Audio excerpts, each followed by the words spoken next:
and welcome. Tonight, Nigeria celebrates its 64th independence anniversary, a day that the nation marks its proclamation of independence from British rule on October the 1st, 1960.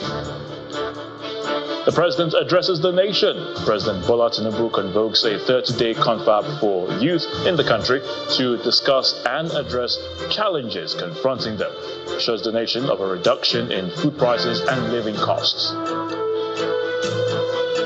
States across the nation joined the Independence Day celebration, with state governors calling for patriotism amidst colorful parades.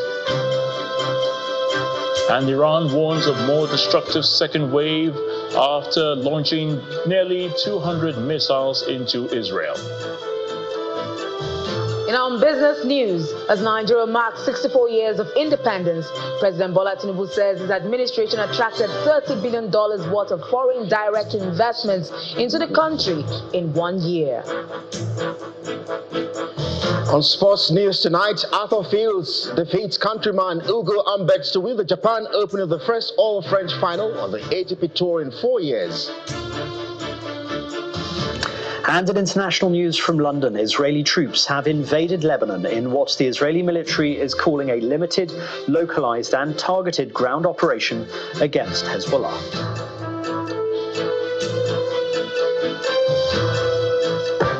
We begin on a celebratory, albeit reflective note, as Nigeria marks its 64th anniversary, an occasion that affords us a chance to look over the years, reflect on how it has shaped us, and constructively project into the future.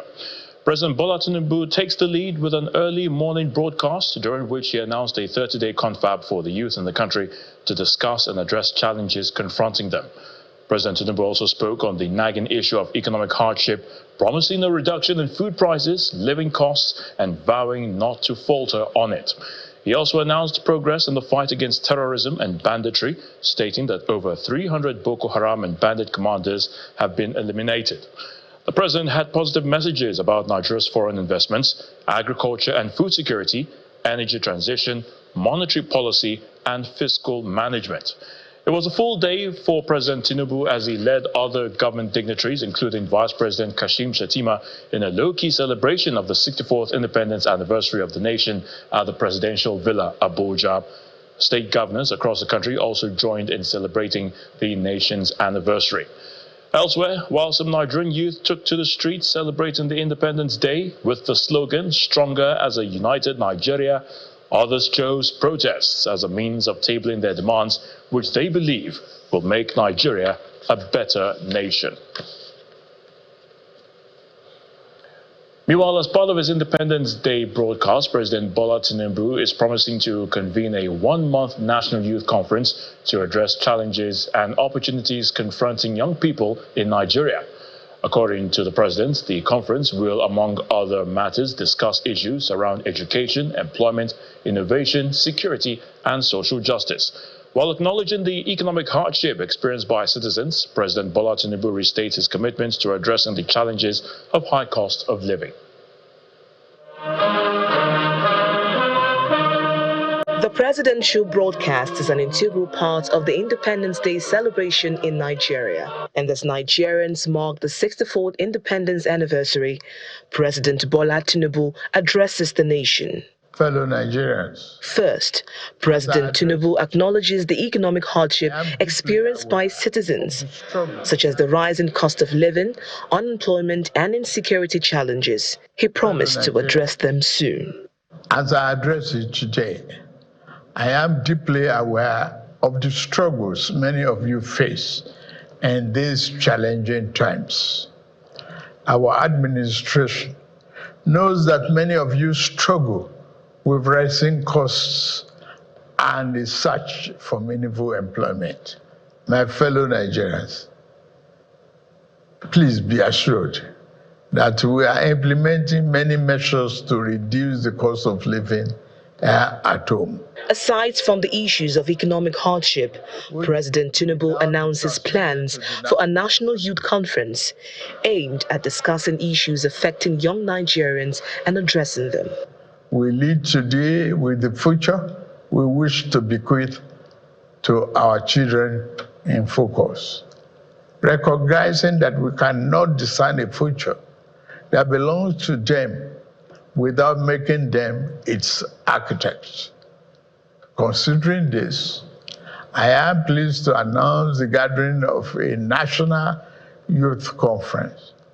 This conference will be a platform to address the diverse challenges and opportunities confronting our young people.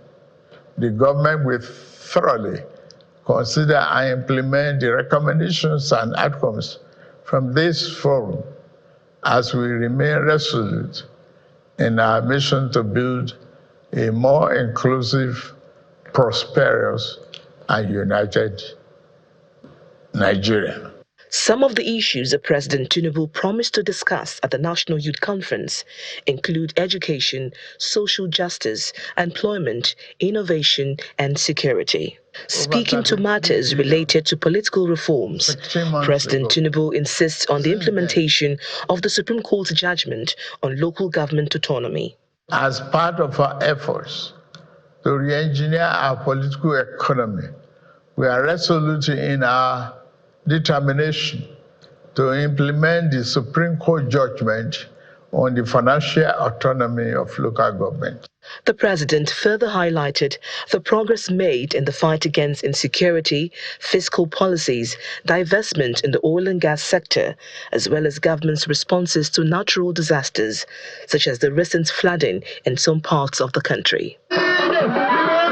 As Nigerians across the country mark the 64th Independence Day anniversary, the coming days are expected to unveil the impact of the plans and initiatives of the government to address the nation's challenges. A colorful cultural performance and a military parade were part of activities to mark the country's 64th independence anniversary at the State House. The event was witnessed by President Bola Tinubu, Vice President Kashim Shettima, the leadership of the National Assembly, the Chief Justice of Nigeria, top government officials, and members of the diplomatic corps. Our State House correspondent, Larry Lasisi, reports. It's the morning of Nigeria's 64th independence anniversary. Ministers, officials of the different arms of government, heads of security agencies, and members of the diplomatic community gather at the forecourt of the State House for a parade to mark the occasion. President Bola Tinubu inspects a quarter guard mounted by troops of the Guards Brigade.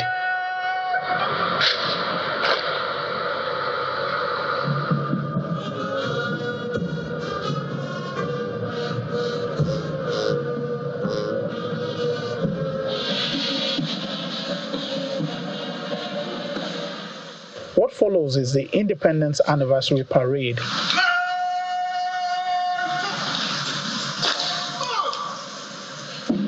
Gentlemen, please happy day.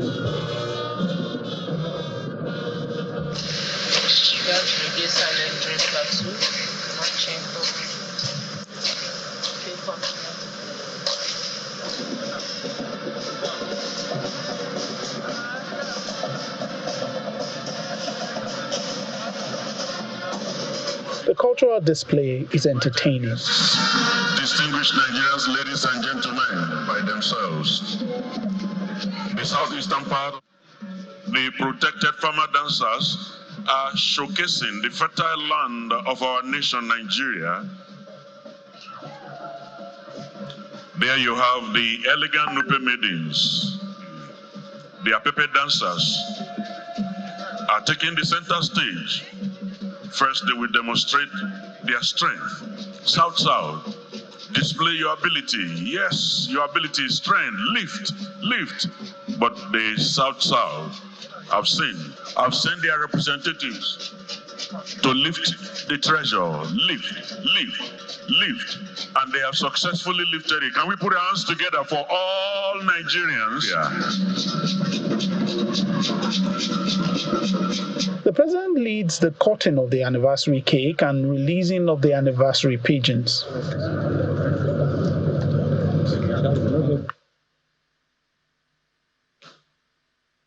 A round of applause. Some of those present speak on the significance of the day. To also show that despite all our challenges, Nigeria is a very resilient country. We're all coming together to march on to the prosperity that Mr. President has all promised us. We have stopped the decline. We have turned the bend. Inflation is coming down. GDP growth is going up. A very eventful ceremony here with the theme reflecting on the past and inspiring the future. A future many Nigerians are praying will be better, will be more united, and will see a stronger Nigeria. From the Presidential Villa, Lanre Lasese, Channels Television News. The states across northern Nigeria joined the Independence Day celebration, with state governors calling for patriotism amidst colorful parades. In some states, the youth and religious organizations used the occasion to call on the government to improve the lives of the people. This next report is a wrap of the celebration across northern Nigeria. Military parade is the signature of all Independence Day celebrations, and Kaduna, one of the states with the highest number of military institutions, is not left out.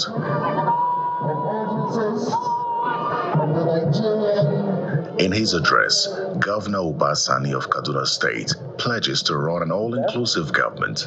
We celebrate not just the freedom we have achieved, but the collective effort that has brought us thus far. We honor the struggle of our past, the sacrifices of our heroes, and the unwavering spirit of our people. His counterpart in Kano State also witnessed a military parade, where he urges Nigerians to unite for the greater good of the nation. As we look ahead to the future, let us do so with optimism, unity, and a shared sense of purpose.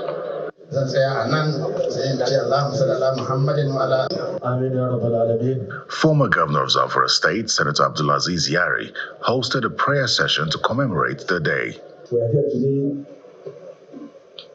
not to celebrate only, but to pray for our country marking 64 years of independence, and as well to pray for presidents to succeed and lead us. Different groups had similar prayer sessions in Kebbi State, highlighting the need for religious tolerance among Nigerians. Much more than religion, we are all Nigerians who are bounded by that code, or by that name called Nigeria. All the groups in Adamawa, Kogi, and Abuja hold rallies to celebrate the day. The state of the economy dominates conversations. We have to get educated, and we have to have all the moral upbringings we need to make this country a better place. It's a day to celebrate our resilience, our diversity, and our indomitable spirit. However, we must continue to celebrate the milestone we have achieved. We must also reflect deeply on the pressing challenge we face as a nation. If we are patient enough, we will see that the president is making effort to make sure he governs the country as it expected. Governor Inuwa Yahaya of Gombe State, Governor Umar Fintiri of Adamawa State, and Governor Babagana Zulum of Borno State issued statements to celebrate the anniversary. Hope for a better Nigeria is their central message as they charge Nigerians to work together for the common good of the nation. In part two, after the break, the Channels Forum hosts renowned economists, industry leaders, key government officials as they share their thoughts on Nigeria's challenging economy and preferred strategies for recovery. Please stay with us.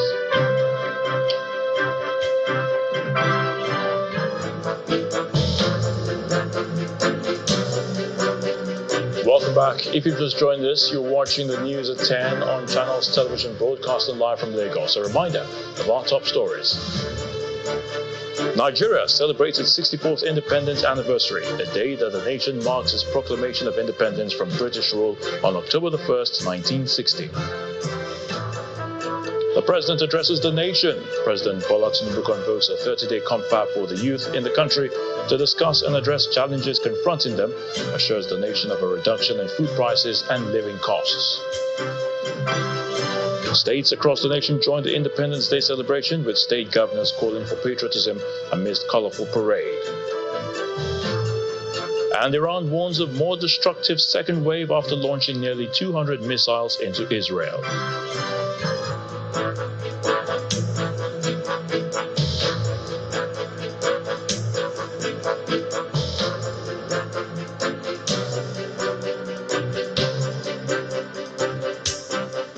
Convener of the platform, Senior Pastor Kwajo Uyemade, wants Nigerians to look within and harness its potentials to build a nation where young people can dream of having a better future.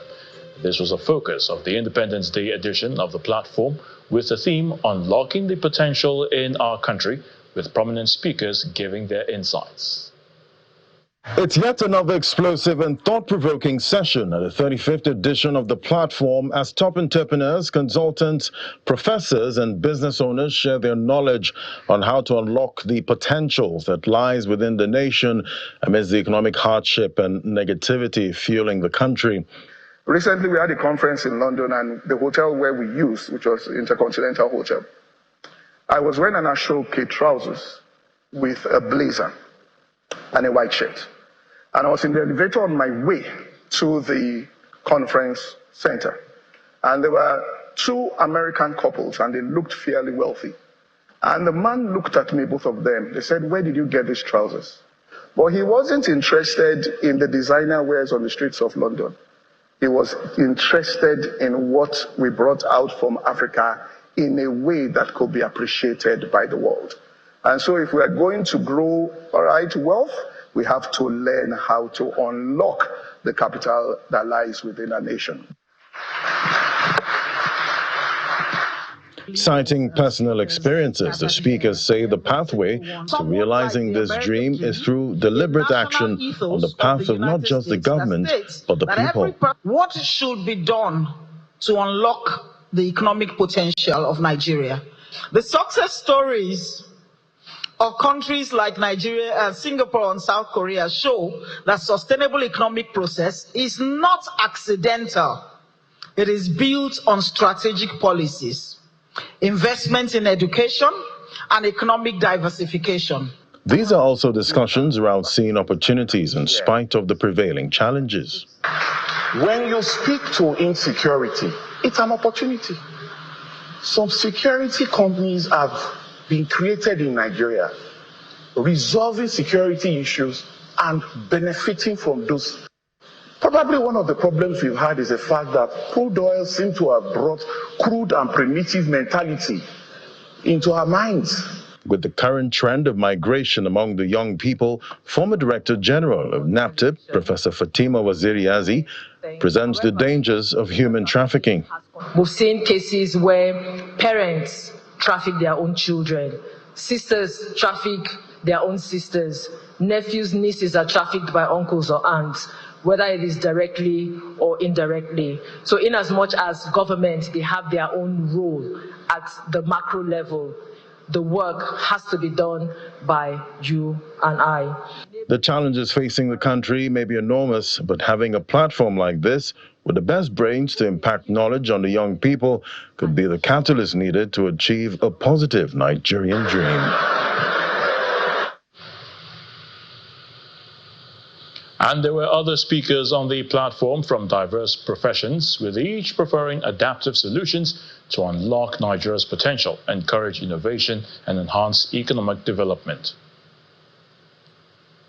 It is clear that Nigeria stands on the brink of transformative economic growth, as the theme of this edition of the platform Nigeria suggests, but more needs to be done to fully unlock its potential.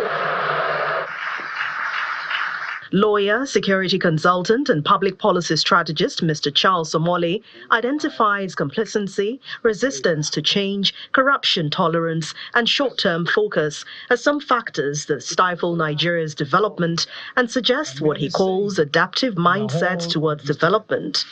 So there are lots of technical solutions for problems of Nigeria, But more importantly, for Nigeria to move forward, for us to achieve our potential as a nation, we all need to change our mindset and adapt our thinking towards development and prosperity of the nation. Unlocking Nigeria's potential requires an economic model that creates wealth. Citing investments in education, Roman Osegale says governments must develop policies that will support productivity. I've compared Nigeria with almost all the countries of the world. But guess what? Nigeria only invests 0.8% of GNI every year in education. So I'm saying this to the president: invest in the people to what? To unleash the potentials of the economy. Even with the United States, with all these razzmatazz, with all this infrastructure, the people are still the most valuable. The same thing in Brazil, South Africa, France, around the world. The people are the major wealth of the country. And it only makes sense for you to invest in what gives you the highest returns. Foremost economist Joseph Jaiola emphasizes leadership and institutional reform to unlock Nigeria's potential. Unfortunately, because we don't have a clear way of raising leaders and putting people to power, anybody just come to power and they do what? They hijack us. We need to rebuild our institution. I mean, you're talking about the civil service, sir. I'm not a child of a civil servant, but sometimes I look at civil service and say we deliberately destroyed the civil service so that we can do whatever it is we wanted to do. So we need to rebuild our institution. And one of the institutions we need to rebuild is to look at our judiciary. Because even if you have potential, if you have entered into business with people, and they need to come to Nigeria and look at what needs to be done, our judiciary ready? Unfortunately, we're going from worse to worse. The organizer desires that the thoughts from these speakers should lay a foundation of actionable outcomes that will empower individuals, institutions, and government as drivers of growth. As part of efforts to strengthen food security in Lagos State and in Nigeria, the State Deputy Governor, Mr. Quadri Hamzat, says the state government has already kick-started plans to building a rice mill. Mr. Hamzat also reveals that the state government is empowering farmers to boost the production of crops, which the state has a competitive advantage in. The Deputy Governor was a guest on Channels Television's special Independence Day event. This country, for example, consumes 40 million bags of rice a year, okay? But Lagos, you can be sure, takes about 30% of that. So what that means for us, that's why we say, okay, let's build a rice mill that can process it. And then we have arrangement with other states in terms of partnership. We have land in Osun State. We have an agreement with Niger State. But because of the insurgency, the paddies were not produced enough. So that's part of the challenge that we have. So for Lagos, our area is training people, empowering the people that actually get involved in agriculture, a lot of our women, across Badagry to Ikorodu. So we identified our area of where we have competitive advantage. Fisheries, for example. Tomato, surprisingly. So tomato. We have an area in Badagry, Dadilui, they call the place. It's an island. We have 200 women farming, 200 hectares of land there.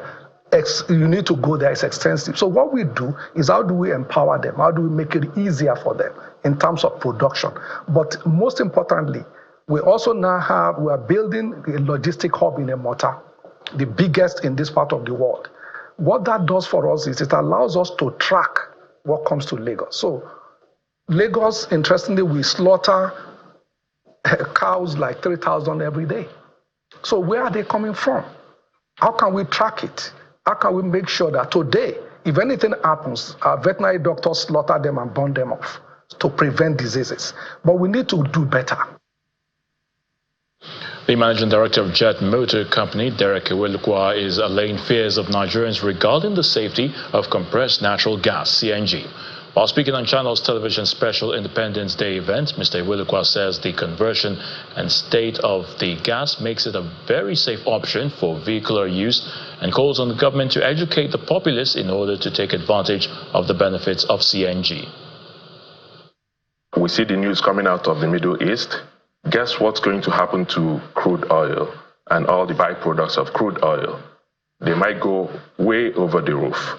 So if we solve the availability issue with CNG, solve the affordability issue with CNG, let's begin to work on acceptance. People are a little bit skeptical when they hear gas. So I'm going to sit in the same vehicle with a gas cylinder. This is not happening. So that's acceptability. Okay? So when people hear that, they hear gas, they think about explosions, they think about fire.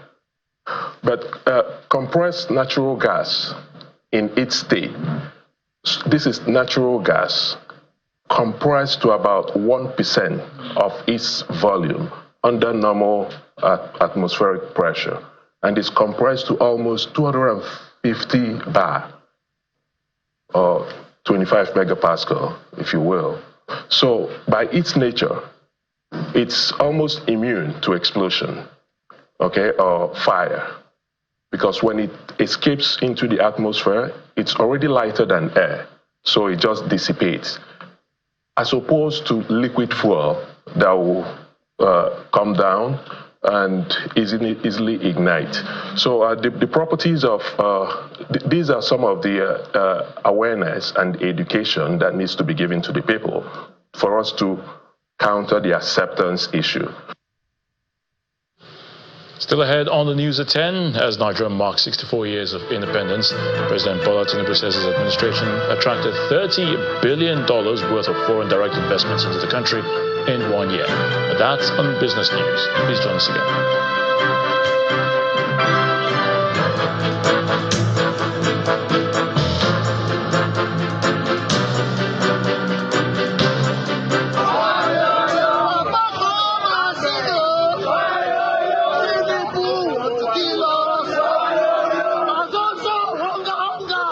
Members of the Revolution Now movement took to the streets of the nation's capital to protest the state of the nation's economy. The October 1st, 2024 protest, tagged Fearless in October, was propagated on social media some 2 months after the August End Bad Governance protests. The aggrieved young people demand a reversal of petrol subsidy removal and electricity tariff increase. Now, the protesters had gathered at the Utako area of Abuja, waving the Nigerian flag and banners with various inscriptions such as End Bad Governance, Disappropriating diaspora voting, and high living costs, among others. They were eventually dispersed after policemen shot tear gas. However, the Federal Capital Territory Police Command has denied attacking the protesters. A statement from the public relations of the command, Mrs. Josephine Ade, says the operatives only took proactive measures to prevent looting. The statement adds that the command remains committed to ensuring the safety of the populace in the exercise of their civil rights.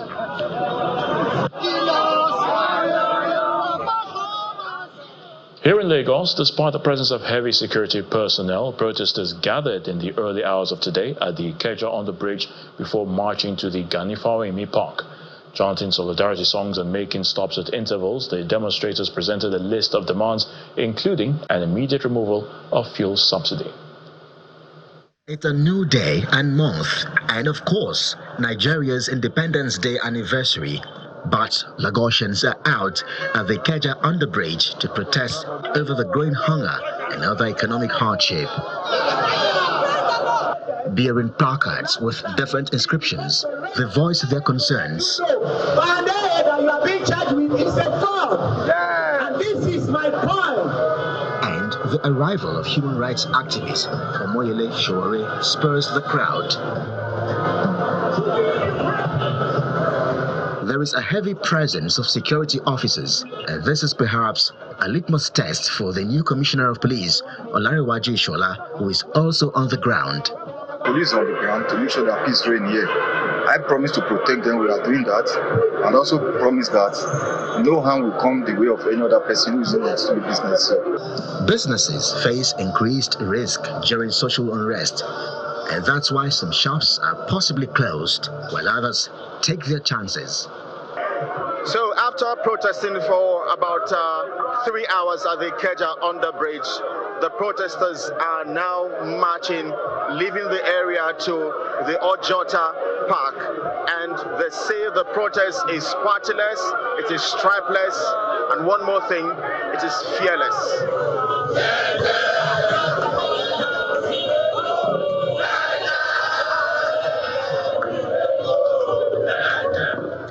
There are two groups of protesters here.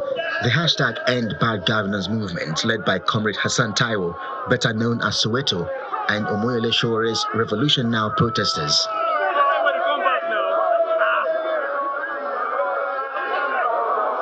However, both appear divided as they march to Ojota in separate clusters.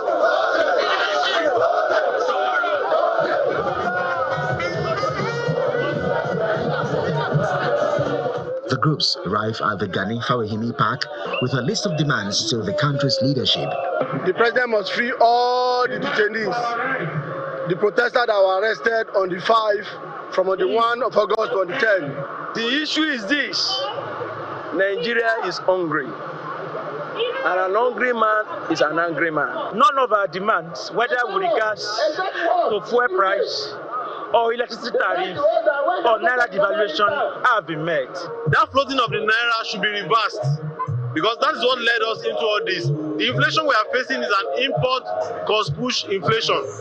And again, the reversal of the fuel subsidy.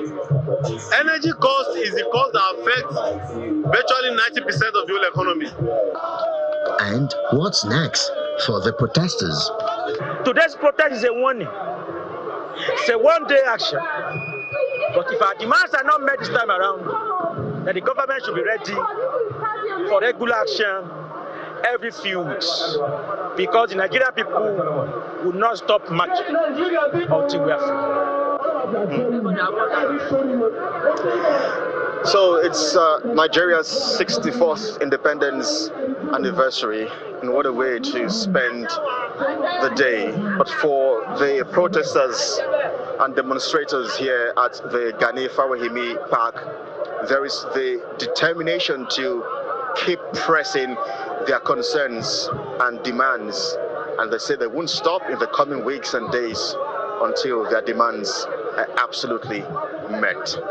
From the Gani Fawehimi Park here in Lagos, Nigeria, Kelly Egiga, Channels Television News.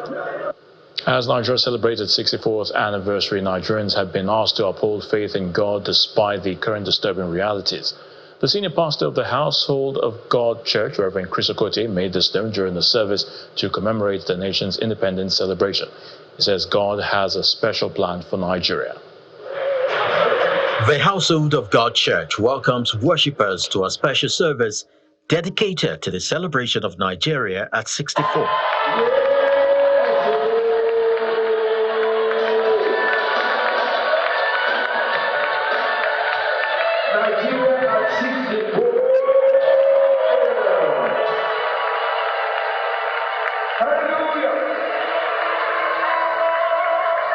It's a no-dull moment as the congregants offer praise and worship to God.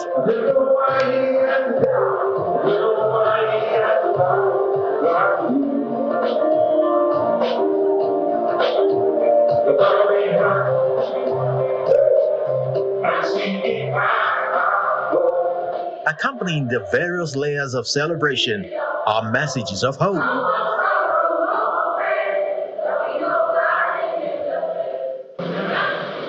So I want to say to you, don't worry about what you're seeing now in the terrestrial carnal world. The one with whom we have to do has told us there is something else that is in the offing. There is a new Nigeria right ahead of us. And prayers for the nation. Nigeria is because you are. Lord, you have sustained us. Heavenly Father, we thank you children of Nigeria is beautiful. In summarizing the essence of the special service, Reverend Chris Okotie speaks of Nigeria as a nation with a glowing future.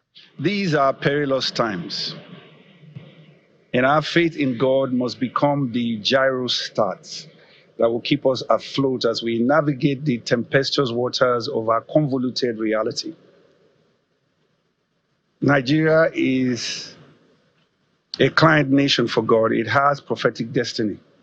And to that extent, the sovereign superintendence of Almighty God is guaranteed, is assured. Nigeria is strong. Nigeria will survive. So hope on, hope ever. Hope on, hope ever. Congratulations to everybody.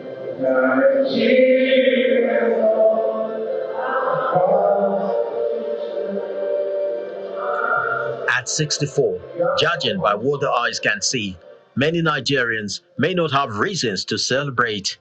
But the Household of God Church appears to operate in a realm where a glorious future is in the offing.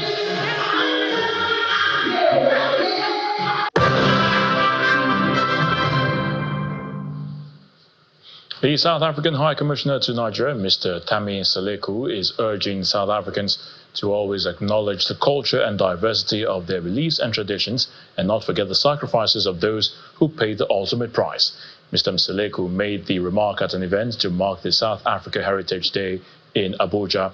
He says the Heritage Day celebration reflects the struggles and triumphs of South Africans, and it's essential to educate future generations on their roots and cultural identity.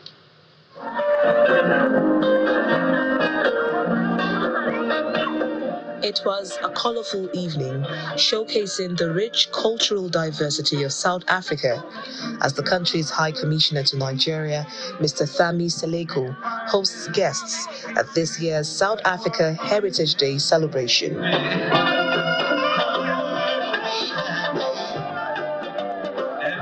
The Heritage Day, marked on the 24th of September every year, is a public holiday in South Africa that recognizes the cultural wealth of the nation, and the focus this year is on the tourism opportunities of the country.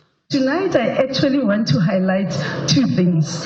The first one is why South African tourism is actually promoting, is to actually ensure that the ordinary South Africans are actually brought into the second economy, because tourism actually ensures that foreign spend comes through into the country.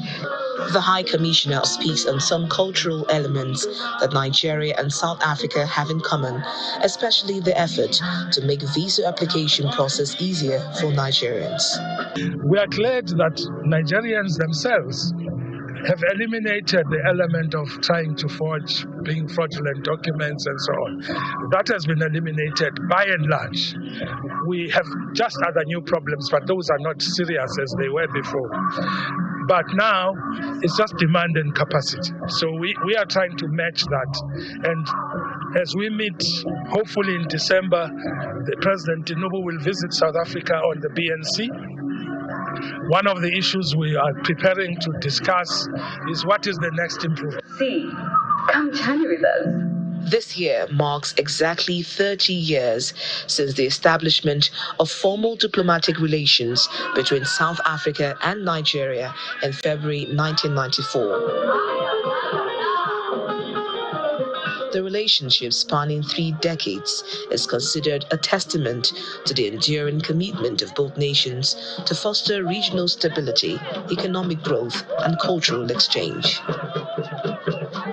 Business News is up next with Will Ebo. Will.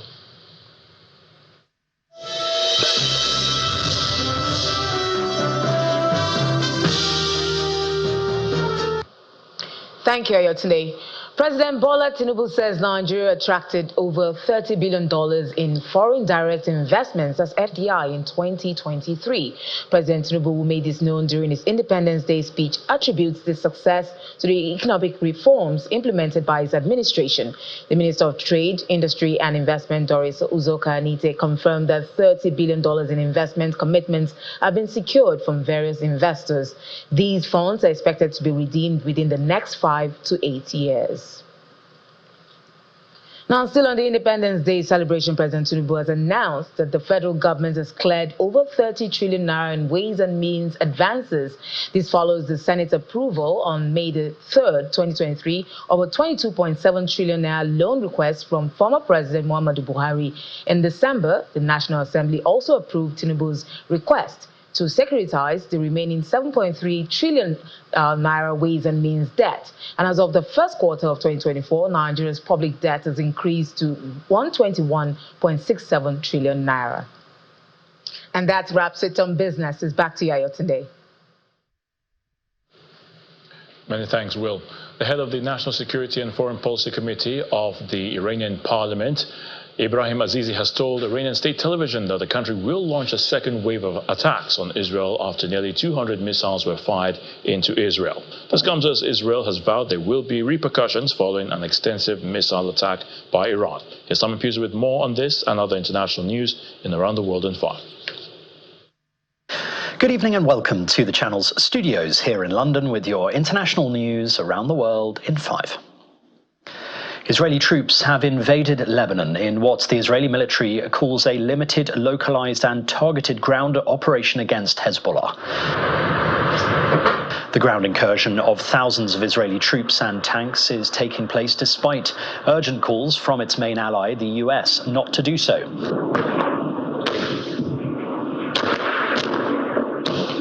Bombings continue in the country as forces move in on the ground.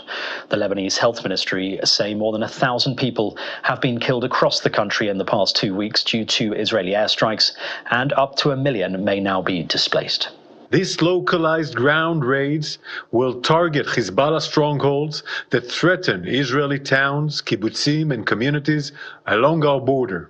Hezbollah turned Lebanese villages next to Israeli villages into military bases, all ready for an attack on Israel. Local residents in Hodeidah in Yemen have also witnessed intense bombings. Eyewitness footage capturing the scale and force of the explosions. According to Yemeni authorities, Israel launched a series of airstrikes on Hodeidah port and Rasisa port in Hodeidah province and 2 power stations on Sunday evening. The health authorities said the attacks resulted in at least 5 deaths and 57 injuries. Meanwhile, at least 13 Palestinians have been killed in Nuseirat camp in Gaza following an Israeli airstrike. The bodies were taken to Al-Aqsa Martyrs Hospital in Deir al-Balah. Some Palestinians said they feared that Israel's shift in focus to Lebanon could prolong the conflict in Gaza, which marks its first anniversary next week. Palestinian medics added that another strike on a school sheltering displaced Palestinian families in the Taffa neighborhood killed at least 7 people. A bus carrying dozens of primary school children has crashed and caught fire just outside the Thai capital of Bangkok. 16 children and 3 teachers are reported to have escaped, but 22 pupils and 3 teachers are still unaccounted for, according to the country's transport minister. Thailand's Prime Minister said the accident resulted in deaths and injuries, but the exact number of fatalities has not yet been confirmed. A health ministry official said 8 of the 19 people who managed to escape were sent to hospital for treatment. NATO's new chief, Mark Rutte, has voiced strong support for Ukraine as he took over from Jens Stoltenberg as NATO Secretary General. The former Netherlands Prime Minister was given a standing ovation as the outgoing Secretary General offered him his seat.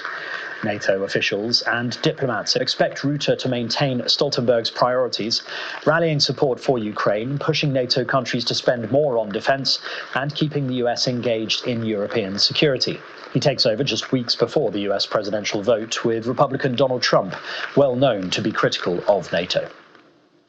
Kenya's Deputy President Rigathi Gachagua has been threatened with impeachment proceedings by lawmakers amid intense speculation that he has had a major fallout with President William Ruto. The president's allies in Parliament have accused Gachagua of undermining the government, promoting ethnically divisive politics, having a role in fueling the deadly protests that rocked the country in June, and of being involved in corruption. The power struggle has led to concerns of instability at the heart of government at a time when Kenya is in the throes of a deep economic and financial crisis. Tens of thousands of dock workers have gone on strike indefinitely at ports across much of the US. The walkouts are threatening significant trade and economic disruption ahead of the presidential election and the busy holiday shopping season. Members of the International Longshoremen's Association walked out on Tuesday at 14 major ports along the east and Gulf coasts, halting container traffic from Maine to Texas. The action marks the first such shutdown in almost 50 years. And the former Liverpool football coach Jurgen Klopp has been awarded the German Order of Merit. Aus Mainz, Rheinland-Pfalz. German President Frank-Walter Steinmeier presented the football coach with the award. The Order of Merit of the Federal Republic of Germany is the only federal decoration of Germany. It is awarded for special achievements in political, economic, cultural, intellectual or honorary fields. 28 people were given the award in total. And that's your international news around the world in 5. Now back to the channel's studios in Lagos.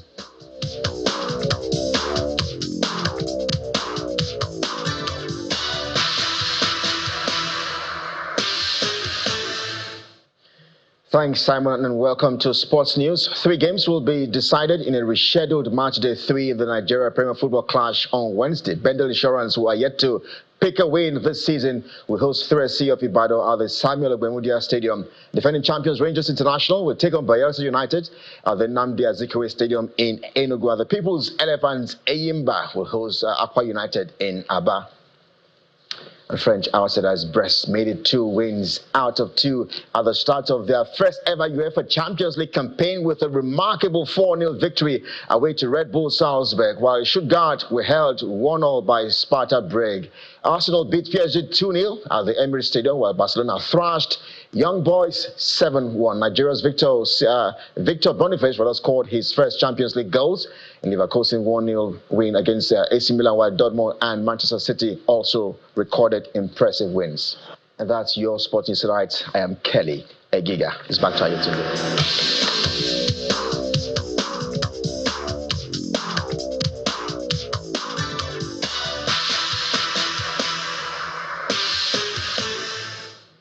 Many thanks, Kelly. And the main news again. Nigeria has celebrated its 64th independence anniversary, a day that the nation marked its proclamation of independence from British rule on October the 1st, 1960. And President Bola Tinubu has addressed the nation, for the president convoked a 30-day confab for the youth in the country to discuss and address challenges confronting them, assured the nation of a reduction in food prices and living costs. That's the news at 10 tonight. Many thanks for watching. I'm Ayo Tunde. From all of us here, it's good night, stay safe, and happy Independence, Nigeria.